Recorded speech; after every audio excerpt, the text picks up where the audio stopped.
Good afternoon everyone. Ayan, pritong tilapia at paksiw na tilapia for today's video. Ito na nga guys, ayan, bumili tayo. May kahapon kasi guys, meron sa akin nagpa-order na neighbor dahil galing sa pamangkin niya nagpapa-order ng tilapia. Ayan na nga, umorder tayo ng 1 kilo. Yun nga lang guys, hindi kasama yung paglilinis. So medyo nahirapan tayo. Anyway, ayan din naman, natapos din natin ng 1 oras, charot, paglilinis. Ayan, pinirito ko guys yung ilang piraso, tapos yung 2 ulo para sa amin ng asawa ko guys. Ipinaksiw ko guys kasi namimiss ko din yung sabaw ng paksiw na may maluya, tapos syempre mga ricado niya.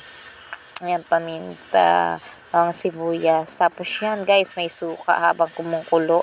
Tapos ayoko naman guys ng sobrang asim na masakit na sa sikmura. Kalaban na kasi ng sikmura ko yan. Kaya tamang asim lang yung ginawa natin. Pero asim-asim pa rin.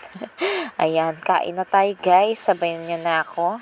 Ito na nga, lantakan na natin yung ulo kasi mahilig din ako magsip-sip yung mga part-part ng sa bandang batok ng yung mga sa ulo. Ayan, nakain natin yan.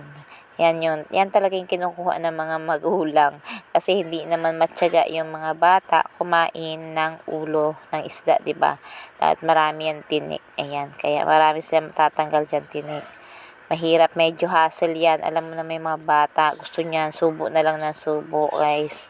Hindi na sila, ayaw nila ng mga ganyang maraming tatanggal-tanggalin. Pero tayo, mas gusto natin minsan yung mga may sinisip-sipang part, diba? Sa mga tinik na malalaki, ayan, yung mga sumisiksik dyang mga laman pa, diba? Uubusin talaga natin yan. Ayan, talaga. Nakabili ako guys nito, 4 na piraso guys. Hindi naman masyadong malalaki kasi. Sabi ko, wag yung sobrang lalaki kasi yun, kaya 4 na piraso, nakabili ako ng 1 kilo.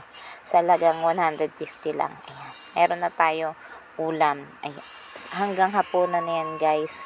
Kung mabitin man yan ng ilang piraso, ayan, bibili na lang tayo ng ating pangdagdag. Ayan, para hindi na natin masyadong problema yung iisipin pang ulam, 'di ba, sa hapon. Mahirap kaya mag-iisip araw-araw na lang ng ulam. Syempre, lalo na kung kulang din yung budget mo at kinakapos. Ayan. Kaya talagang, yun lang guys. Maraming salamat sa panonood. Please like and share. Thank you.